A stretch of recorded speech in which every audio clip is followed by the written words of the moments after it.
5 লাখ টাকার নোট পুড়িয়েছে, 1.5 লাখ টাকা বিড়ি বাঁধে হিন্দু পরিবার বিয়ের জন্য ছিল, নিয়ে চলে গেছে।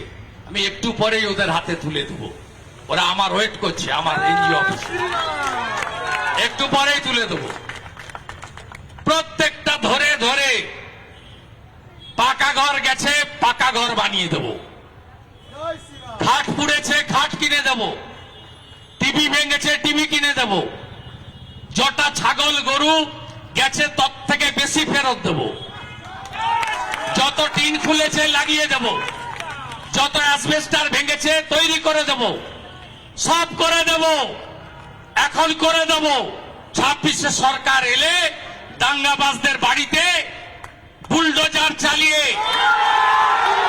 12% সুদ দিয়ে 12% সুদ দিয়ে 12% সুদ দিয়ে আদায় করব। মোদি হ্যাঁ তো মুমকিন হ্যাঁ।